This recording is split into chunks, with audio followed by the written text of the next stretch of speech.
चौबीस घंटे राज्य में पाग मुख्यतः भाव सुखिला रही।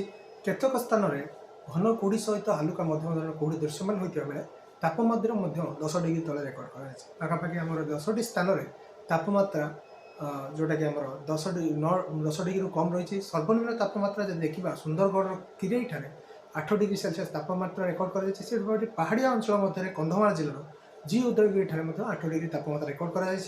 कोरापुट जोटा कि पहाड़ी अंचल से 8.6 डिग्री रेकर्ड कर। अनुगुल, केन्दुझर, फुलबाणी, दारिंगबाड़ी यह सब अंचल 9 डिग्री तापमात्रा रेकर्ड होती।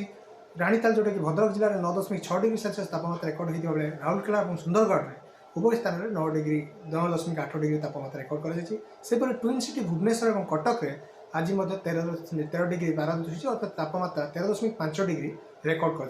यदि घन कुड़ी देखा मुख्यतः भाव कोरापुट और फुलबाणी में घन कुड़ी दृश्यमान रही। कोरापुट ठारे दृश्यमान दूरता 50 मीटर रही बेले फुलबाणी ठारे पाखापाखि 150 मीटर रही। सेपरी राउरकेला, केन्दुझर और आमर जोटा रोचे कलाहांडी ठारे जो हालुका कुहुड़ी दृश्यमान रही।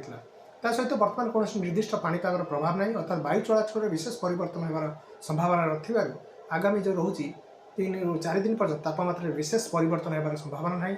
पाग मुख्यतः सुखिला रहित आगामी 3 दिन पर्यटन आभ्यंतर ओडिशार 1 ରୁ 2ଟି स्थान में हालुका मध्यम धरण कुहुड़ी दृश्यमान होबार संभावना रही। भुवनेश्वर और कटक में तापमात्रा 13 डिग्री पाखापाखि रही संभावना रही। पाग मुख्यतः दिन तमाम सुखिला आकाश निर्मल रही संभावना रही।